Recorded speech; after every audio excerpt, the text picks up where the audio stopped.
முருகாசரணம். மயிலும் சேவலும் துணை. இன்று பார்க்க இருக்கும் தரையினில் வெகு வழி என துவங்கும் கூந்தலூர் திருப்புகழில் ஒரு முக்கியமான பிரார்த்தனையாக வெகு மலரது கொடு வேண்டியாகிலும் ஒரு மலர் இலை கொடு மோர்ந்து யான் உனை விதமுறு பரிவோடு வீழ்ந்து தாழ்த்தொழ அருள்வாயே என்று நாம் தினந்தோறும் வேண்ட வேண்டிய பகுதி உடைய பாடல். பாடலையும் விளக்கத்தையும் கேட்டு தலச்சிறப்பை இறுதியிலே நோக்கி இன்றைய பதிவை நிறைவு செய்வோம். முருகாசரணம்.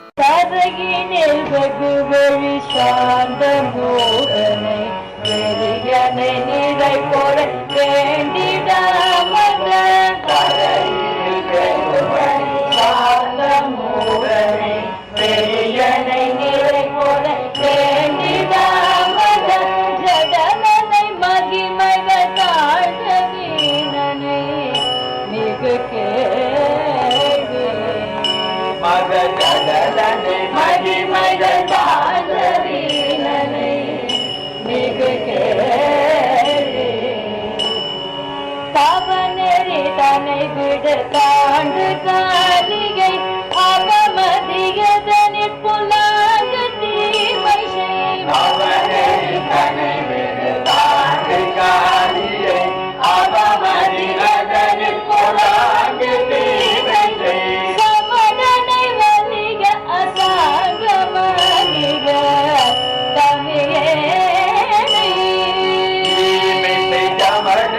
வலிக அசாங்கமனிக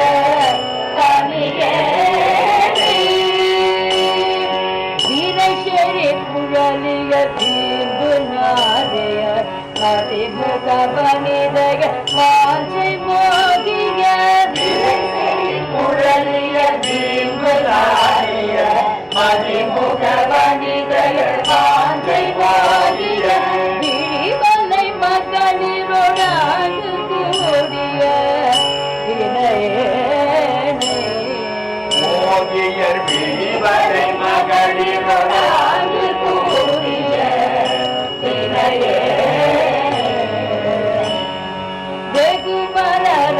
கொடு வேண்டியாகிலும் ஒரு மலகிலை கொடு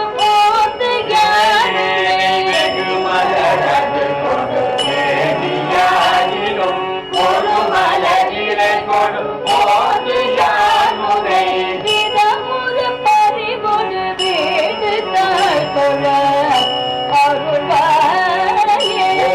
யானுனை விதமுறு பறிவொடு வீடு தாழ்கொள்ள அருள்வாயே. யானுனை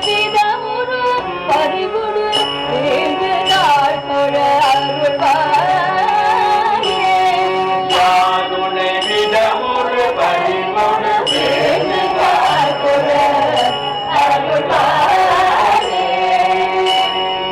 ஒருபத சிரமிசை போந்த ராவணன்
அதனை வாங்கிய திருமிடரினில் இருவனகேந்தும் ஈசுர குருபரன் எனவர் கூடலூரை பெருமாளே ஈசுர குருபரன் எனவர் கூடலூரை பெருமாளே.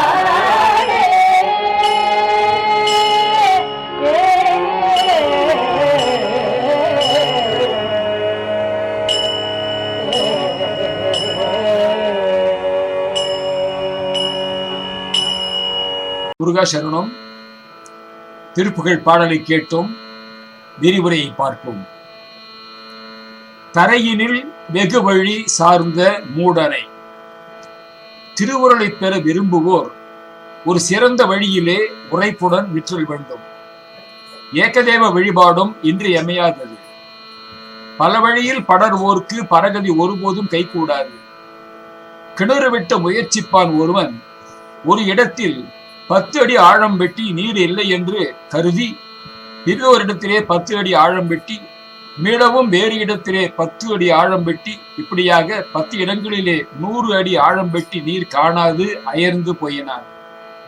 ஒரே இடத்திலே வெட்டி இருப்பானாயின் 50 அடி ஆழத்திலும் தண்ணீரை கண்டிருப்பான். துன்பமும் குறைந்திருக்கும். அதுபோல ஒரு வழியில் உறுதியுடன் இல்லாமல் பல வழி சென்று பல உபாசனை செய்து பல குருமார்களை அடுத்து பல எண்ணமிட்டு பலரற்று போகின்றார்கள். பன்மார்க்கம் ஆன பல அடிபட்டேனும் ஒரு சொல்மார்க்கம் கண்டு துலங்கினால் என்ன ஆளோ என்பார் தாய்மானார். ஆதலால் உறுதியுடன் ஒரு வழியில் அசைவற்று நிற்றல் வேண்டும். வெறி என்றால் மயக்கம்.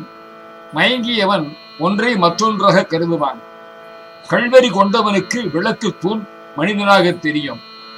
அங்கனமே காமவெறி கொண்டவனுக்கும் துன்பம் இன்பமாக தெரியும். நன்மையை தீமையாகவும் இன்பத்தை துன்பமாகவும் மாறி அறிகின்ற வெறியை வெல்லுதல் வேண்டும். அறிவொன்றற நின்றறிவாரறிவில் பிரிவொன்றற நின்ற பிரானலையோ செறிவன்றற வந்திருளே சிதைய வெறிவன்றவரோடுறும் வேலவனே என்ற அனுமதியிலே பாடுகிறார். நிறை பொறை வேண்டிடா மத சடலனை. நிறை என்றால் நீதி, திண்மை. நிறை பொறை தேற்றம் நீதி சால்பு இவை 5ம் ஆடவருக்கு உரிய குணங்களாகும். தவநெறி தனை விடு தாண்டு காலியே. தவமாகிய நெறி என்று கொள்ள வேண்டும். இரு பெயரொற்று பண்பு தொகை. இறைவன் திருவுருளை பெறுவதற்கு தவம் வழியாக நிற்கும். அதைத்தான் ஐங்கரனை திருப்புகழிலே பாடுகிறார்.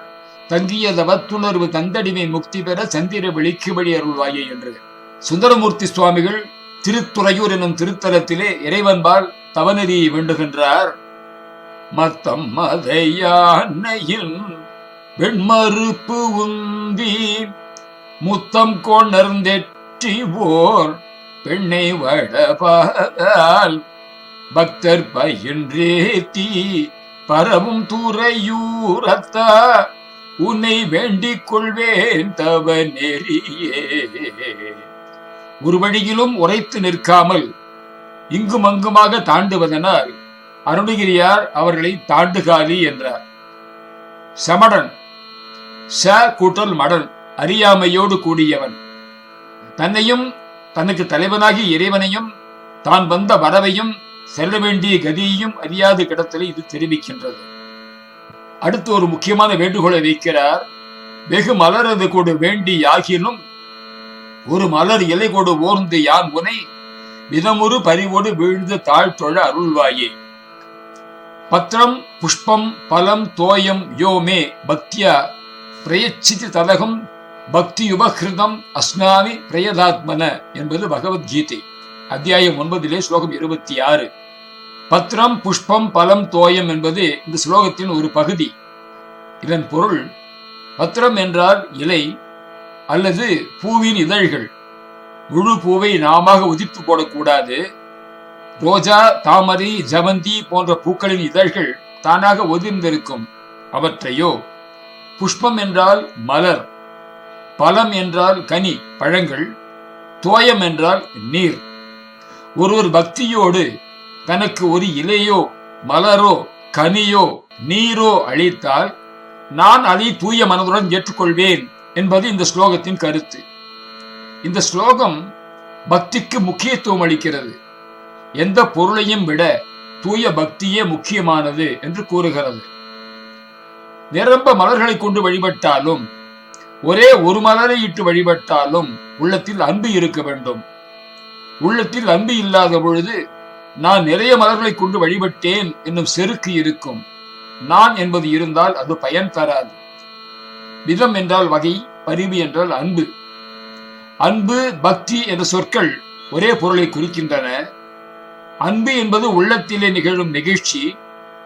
அன்பு ஒருவர் வெளிப்படையாக காணக்கூடியது அல்ல. குடத்துள் விளக்கும் உரையுள் வாழும் கிடப்பது போல அன்பு மேலிடும் பொழுது தன்வசம் அழிதலும், மயிர்கால்கள் தோறும் திவலை உண்டாக புலகம் எய்துதலும், கண்ணீர் மல்குதலும், விம்முதலும், நாக்கு தழுதழுத்தலும், உரை தடுமாறலும் பிறவும் நிகழும். இந்த அன்பினால் அன்றி வேறு எந்த வகையாலும் அன்பு வடிவாகிய இறைவனை அடைய முடியாது. தனது உடம்பின் எலும்பையை விறகாக இட்டு தசையினை அறுத்து போட்டு பொன் வடிவமான யாகத்தீயிலே புதியும்படி வருத்தாலும் இறைவனை அடைய முடியாது. ஆனால் அன்புடன் உள்ளம் உருகுபவர்கள் என்னைப் போல மனமணியாகிய இறைவனை அடையலாம் எனும் பொருளிலே திருமூலர் வாக்கு, என்பே விறகாயிரைச்சி அறுத்திட்டு பொன்போல் கனலில் பொரிய வறுப்பினும் அன்போடு உருகி அகம் குழைவார்கன்றி என்போன் மணியினை எய்த ஒண்ணாதே. தவம் செய்பவர் உடல் தசைகளை அறுத்தும் தவம் செய்வர். சூரபத்மன் எவ்வாறு தவம் செய்தான்? பசுவை வேட்டியாகம் செய்வதும் உண்டு. எனவே இறைச்சி எரித்திட்டு பொரிய வறுப்பினும் என்றார் என்றும் கொள்ளலாம். யாகமும் தபமும் செய்தாலும் இறைவனை அடைய முடியாது. இறைவனிடத்திலே உள்ளம் உருகி அன்புடன் இருந்தால் போதும் அவனை அடைந்து விடலாம் என்பது இதனால் தெளிவாகிறது. அன்பு 3 வகைப்படுகிறது. தலை அன்பு, இறைவனது திருநாமத்தை கேட்டவுடன் வசமழிதல். இடை அன்பு, இறைவன் திருமேனியை கண்டவுடன் வசமழிதல். கடை அன்பு, இறைவனை கூடியவுடன் வசமழிதல். இறைவனது திருநாமத்தை கேட்டவுடன் வசமழியும் அன்பர்களுக்கு கண்டவுடனும் கூடியவுடனும் ஏதும் அன்பின் பெருக்கை விட அடவிட முடியாது. தலை அன்பு தைலதாரை போல் எப்பொழுதும் இடையறாது உள்ளம் முருகி நெகிழ்ந்து கொண்டிருக்கும். எடையன்பு அனல் எடைப்பட்ட மெழுகு போல சிறிது தாமாக உருகுவது. கடையன்பு வெயிலில் அறுக்கு உருகுவது போல நெடுநேரம் இறைவன் சிந்தனையாலும் இறைவன் திருவுலா காட்சியாலும் மிகவும் தாமதமாக உருகுவது. கந்தபுராணத்தில் இத்தகைய தலையாய அன்பையே வீரபாகு தேவர் முருகப்பெருமானிடம் வேண்டுகிறார். முருகப்பெருமானே, அடியவனாகிய தான் செல்வத்தால் மிகுந்துள்ள குபேரனின் வாழ்க்கையை விரும்பவில்லை. தேவேந்திர போகத்தையும் நான் விரும்பவில்லை. திருமால் பிரம்மன் ஆகிய பதவிகளையும் நான் ஒரு உருட்டாக மதிக்கவில்லை. உன்னுடைய திருவடிகளில் வைக்கும் அன்பையே நான் மிகவும் விரும்புகிறேன் என்பதை கோலம் நீடிய நீதிபதி வாழ்க்கையும் கருதேன். மேலே இந்திரன் அரசினை கனவிலும் வெக்கேன். மாலையன் பெரும் பதத்தையும் பொருளென மதியேன். சாலினின் பதத்து அன்பையே வேண்டுமன் தமியேன் என்று பாடலால் அறியலாம். இறைவனை மலரிட்டு வணங்குவது சிறந்த வழிபாடு. புண்ணியம் செய்வார்க்கு பூவுண்டு நீருண்டு, அண்ணல் அது கண்டருள் புரியா நிற்கும். எண்ணிலி பாவிகள் எம்மிரை ஈசனை நன்னெறியாமல் நழுவுகின்றாரே. எனது தந்தையார் அதிகாலையிலே ஏற்றக்கிணறு சென்று இறங்கி குளித்து ஒரு பூக்குடலிலே பூ பறித்து வருவார். அப்பொழுது ஒரு பெரியவர் அவரை பார்த்து, ஐயா, நீங்கள் பூக்குடலையில் பூ பறித்து இறைவனுக்கு சாற்றுகிறீர்கள், நானோ வெறும் இகழ்வான இந்த பூ குடலை சுமந்து வாழ்ந்து வருகின்றேன் என்று வருத்தப்படுவார். திருநாமம் எழுத்தும் செப்பாராகில் தீவண்ணர் திறம் ஒரு கால் பேசாராகில் ஒரு காலும் திருக்கோயில் சூழாராகில் உண்பதன் முன் மலர் பறித்துண்ணாராகில் அருநோய்கள் கெட வெண்ணீர் அடியாராகில் அழியற்றார் பிறந்தவாறு ஏதோ எண்ணில் பெருநோய்கள் மிக நலிய பெயர்த்தும் செத்தும் பிறப்பதற்கே துணிலாகி இறக்கின்றாரே என்று அப்பரடிகள் பாடுகிறார். ஆதலின் அதிகாலையிலே எழுந்து நீராடி நிரம்ப மலர்களை எடுத்து இறைவன் வழிபட வேண்டும். அது முடியாதவர்கள் ஒரு மலராவது எடுத்து இறைவனுக்கு சாத்த வேண்டும். அதுவும் கைகூடாதவர்கள் ஒரு பச்சிலையாவது சாத்தி வணங்க வேண்டும். இதைத்தான் திருமந்திரம் சொல்லுகிறது. யாவர்க்கு மாம் இறைவர்க்கு ஒரு பச்சிலை, யாவர்க்கு மாம் பசுவிற்கொரு வாயுரை, யாவர்க்கு மாம் உண்ணும் போதொரு கைப்பிடி, யாவர்க்கு மாம் பிறர்க்கு என்னுரைதானே. காலையில் இறைவனுக்கு பச்சிலையிட்டு வணங்கியும், பசு, நாய், பூனை, காகம் போன்ற பிராணிகளுக்கு சிறிது உணவளித்தும், வரியாருக்கு சோறிட்டும், மற்றவர்களுக்கு இன்சொல் கூறியும் நாம் வாழ்வோமாக. இதனால் எல்லா நலன்களையும் அடையலாம். உலகிற்கு நாம் உதவினால் உலகம் நமக்கு உதவுகிறது. இதேதான் அப்பர் பாடுகிறார். பூ கொண்டு அரண் பொன்னடி போற்றிலார், நாக்கை கொண்டு அரண் நாமம் நவில்கிறார், ஆக்கைக்கே இறை தேடி அலமந்து காக்கைக்கே இறையாகி கழிவரே. பட்டினத்தடிகள் பாடுகிறார். போதும் பெறாவிடில் பச்சிலை உண்டு புனல் உண்டு, எங்கும் ஏதும் பெறாவிடில் நெஞ்சு உண்டு அன்றே. இணையாகச் செப்பும் சூதும் பெறா முலைவங்கர், தென் தோணிபுர ஈசர் வண்டின் தாதும் பெறாத அடித்தாமரை சென்று சார்வதற்கே. மணிவாசக பெருமான் பாடுகிறார். தேவதேவன் மெய்ச்சேவகன் தென்பெரும் துறை நாயகன், மூவராலும் மரியோடா முதலாய ஆனந்தமூர்த்தியான், யாவராயினும் மண்பரன்றி அறியோனா மலர் சோதியான், தூய மாமலர் சேவடி கண்ணம் சென்னி மன்னி சுழருமே. திருக்கடித்து பாடியார். ஆரேனும் அன்பு செய்யின் அங்கே தலைப்படும் கான், ஆரேனும் காணா அரண். இந்த அன்பு நெறியிலே முதலிடம் பெற்றவர் கண்ணப்ப நாயனார். பெரிய புராணம் பாடுகிறது அவர் பெருமையை.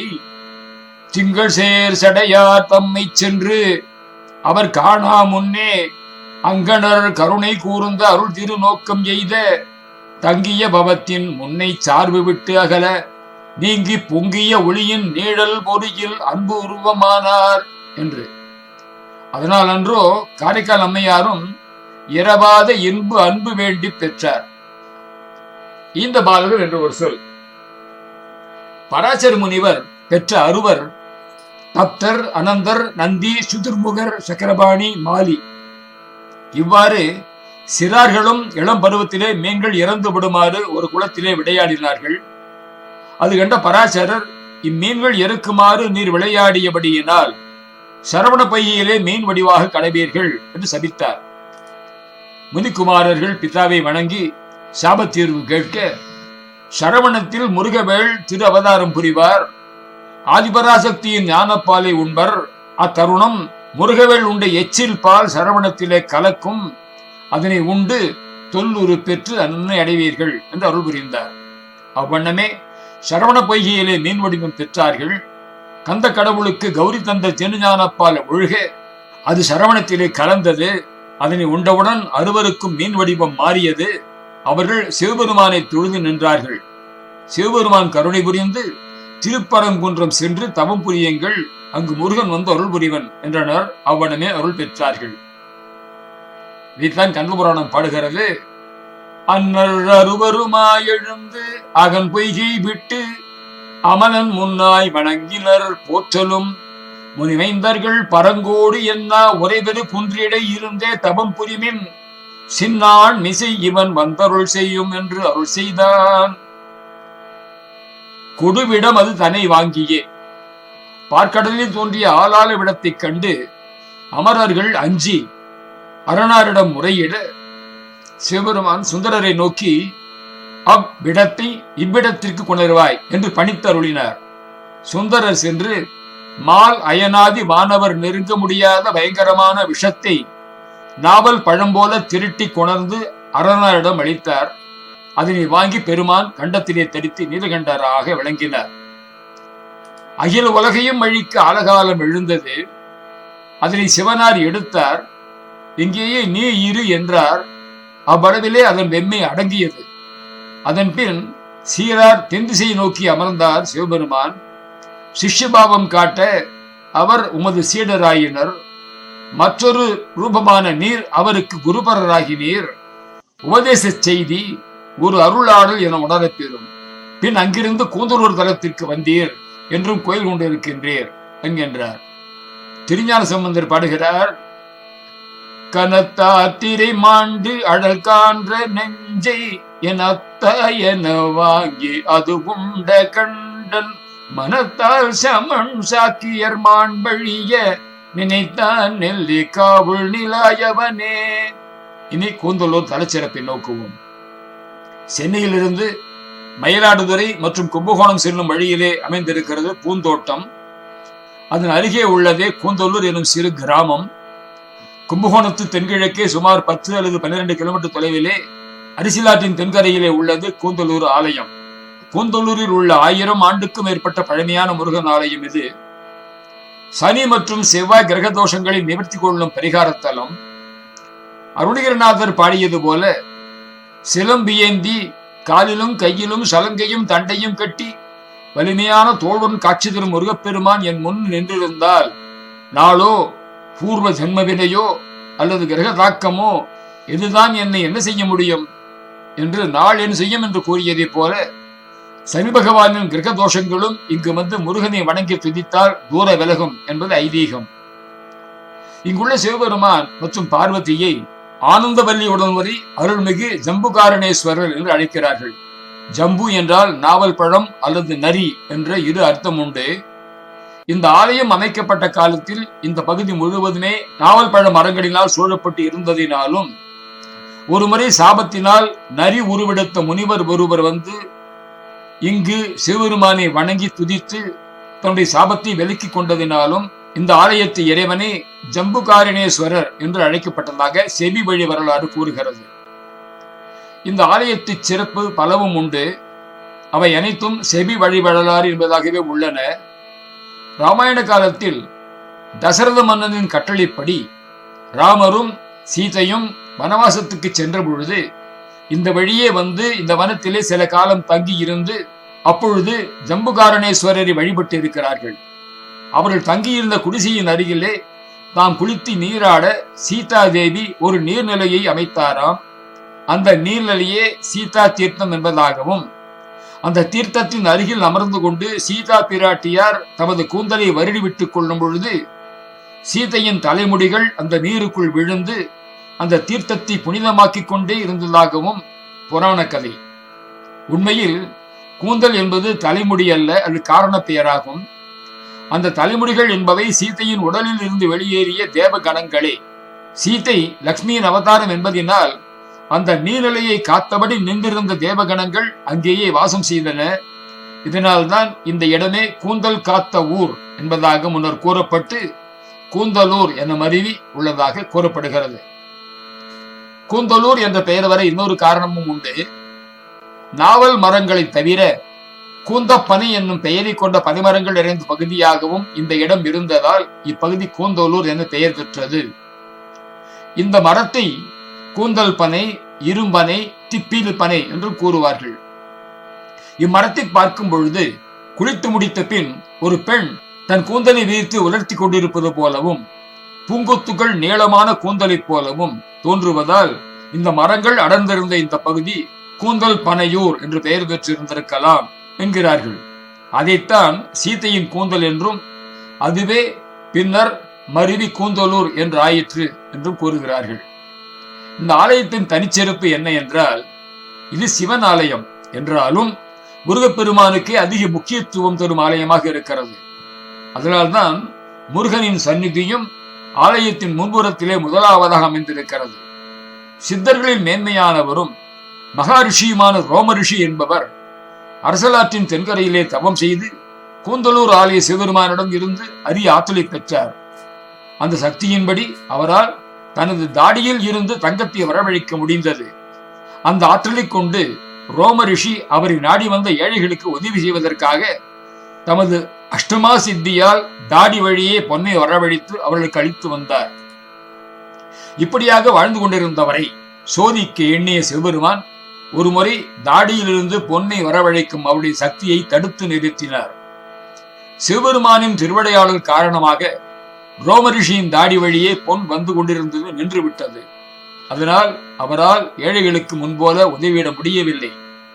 என்ன காரணத்தினால் தான் சக்தியை எடுக்க வேண்டியதாயிற்று என்பதை தெரிந்து கொள்ள முடியாமல் தவித்து மனம் தளர்ந்து போன ரோமரிஷி அடுத்த நாளே தனது தாடியை நீக்கிவிட்டார். தாடியை எடுத்த பின் முடியை சுத்தப்படுத்திக் கொள்ள குளிக்க கூட மறந்துவிட்டு தன்னையே மறந்த நிலையிலே சிவபெருமானை தரிசிக்க கூந்தலூர் ஆலயத்துக்குள் செல்ல துவங்கினார். அப்படிப்பட்ட நிலையிலே நீராடாமல் சிவனை தரிசிக்க ஆலயத்துக்குள் நுழைய வந்த ரோமரிஷியை உள்ளே நுழைய விடாமல் வாயிலேயே விநாயகப் பெருமானும் முருகனும் அவரை தடுத்து நிறுத்தினார்கள். அதன் பிறகே தன் நினைவுக்கு வந்து தன் தவற்றை உணர்ந்த ரோமரிஷியும் மனம் வருந்தி ஆலய ஆயிலேயே அமர்ந்து கொண்டு சிவபெருமானிடம் மன்னிப்பு கேட்கும் வகையிலே தவம் இருந்தார். அவர் பக்தியையும் தவத்தையும் மெச்சிய சிவபெருமானும் ஆலயத்திற்கு வெளியே வந்து அந்த ரிஷிக்கு காட்சி தந்ததும் இல்லாமல் மீண்டும் அவருக்கு இன்னும் பல ஆற்றல்களையும் சக்தியையும் தந்தருளினார். வெளி தூய்மையை விட மன தூய்மையே பெரியது என்பதை அனைவருக்கும் உணர்த்தும் வகையிலே அந்த திருவிளையாடலை சிவபெருமான் நடத்தியதாக தல வரலாறு கூறுகிறது. நடந்தேறிய அந்த நாடகத்தில் ரோமரிஷியை ஆலயத்துக்குள் நுழைவிடாமல் தடுத்த பின் முருகப்பெருமான் அங்கேயே அமர்ந்து கொண்டார். அதனால் முருகப்பெருமான் அங்கு அமர்ந்திருந்த ஆலயத்தில் அதே முன்பகுதியிலே அவருடைய சன்னதி அமைந்திருக்கிறது. அதற்கு முன்பாக தனக்கு ஏற்பட்டு இருந்த ஒரு சாபத்தை விலக்கிக் கொள்ள அங்கு வந்து சிவபெருமானை பிரித்தபடி பலகாலம் தவத்தில் இருந்த சனீச்சர பகவான் அன்றும் நீர்நிலையிலே குளித்த பின் உள்ளே நுழைய வந்தபொழுது அவரையும் முருகன் தடுத்து நிறுத்தி கூறினாராம், இனி இந்த தளத்திலே வந்து என்னை வழிபடுபவர்களின் அனைத்து சனி தோஷங்களையும் அந்த நிமிடமே விலக்கிக் கொள்ள நீங்கள் சம்மதித்தால் மட்டுமே உங்களை உள்ளே நுழைய விடுவேன் என்று கூற அதை கண்டு பயந்து போன சனி பகவானும் தனக்கு ஏற்பட்ட சாபம் விலக வேண்டும் எனில் கூந்தலூர் ஜம்புகேஸ்வரரின் அருள் வேண்டுமே என்பதற்காக வேறு வழியின்றி அந்த உறுதிமொழியை அனைவர் முன்னிலையிலும் முருகப்பெருமானுக்கு தந்த பின்னரே சனி பகவானை உள்ளே நுழைய முருகன் அனுமதித்தாராம். அதன் பின் சனி பகவானும் முருகன் சன்னதிக்கு எதிர்வரத்திலே சென்று அமர்ந்து கொண்டு தமது தவத்தை தொடர்ந்து கொண்டு சிவபெருமானின் அருளை பெற்று சாபத்தை விலக்கிக் கொண்டாராம். சனி பகவான் அமர்ந்த இடத்திலேயே சனி பகவானுக்கும் சன்னதி அமைந்திருக்கிறது. இத்தலத்திலே முருகன் ஈசான்ய மூலையில் தமது இரு தேவியருடன் மயிலிலே அமர்ந்த நின்ற கோலத்திலே காட்சி தருகிறார்.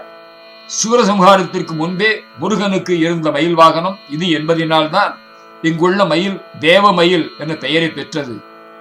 ஈசான்ய மூலையில் தேவ மயிலுடன் தேவியருடன் நின்ற கோலத்திலே காட்சி தருவதும் ஈசான்ய பார்வையால் சனிச்சரரை நோக்கி இருப்பதினாலும் சனிச்சரரின் தொல்லைகளை இந்த முருகனே களைவதாக ஐதீகம் இருக்கிறது. அது மட்டுமில்லாமல் சனி மற்றும் செவ்வாய் கிரக சன்னதிகள் இந்த ஆலயத்தில் எதிரெதிராக அமைந்துள்ளதால் இத்தலம் சனி செவ்வாய் கிரக பாதிப்புகள் நீக்கும் பரிகார ஸ்தலமாக விளங்கி வருகிறது. 8 திசைகளில் வடக்கு திசையும் கிழக்கு திசையும் சந்திக்கும் இடமே ஈசான்ய மூலை. ஈசான்ய மூலை என்பது சிவபெருமான் வசிக்கும் இடம் என்பது பொதுவான நம்பிக்கை. ஆகவேதான் வீட்டிலும் கூட ஈசான்ய மூலையை சுத்தமாக வைத்திருக்க வேண்டும். அங்கு பூஜை அறையையோ அல்லது பூஜை அறை வைக்க முடியாதவர்கள் தெய்வத்தின் படத்தையோ அங்கு வைத்து வணங்குவது சிறப்பு என்பதாக பண்டிதர்கள் அறிவுறுத்துவார்கள். வடக்கு திசையும் கிழக்கு திசையும் சந்திக்கும் ஈசான்ய மூலையில் தெய்வ படத்தை வைத்து நமஸ்கரித்து வணங்கலாம்.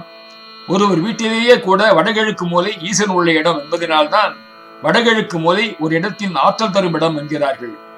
இந்த ஆலயத்தின் இன்னொரு சிறப்பு என்ன என்றால் இங்குள்ள ஒரு சன்னதியில் 16 பட்டைகள் கொண்ட தாராலிங்கம் அல்லது வானப்பட்டை லிங்கம் எனப்படும் சிவலிங்கம் ஒன்று காணப்படுகிறது. சிவலிங்கங்களில் பல வகை உண்டு. ஒவ்வொன்றுக்கும் ஒவ்வொரு சிறப்பு அம்சம் உண்டு. அவற்றில் ஒன்றே தாராலிங்கம் என்பதாகும். பல்லவர் காலத்தை சார்ந்த அபூர்வமான தாராலிங்கம் என்பது பானப்பகுதியில் பட்டைகளோடு காட்சி தரும் லிங்கங்களாகும்.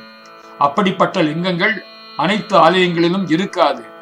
தாராலிங்கங்களில் 8 பட்டை 16 பட்டை மற்றும் 12 பட்டைகளாக கொண்ட தாராலிங்கத்தை வணங்கி வந்தால் பல செல்வங்களும் பெற்று பெருவாழ் வாழலாம் என்பது நம்பிக்கையாகும்.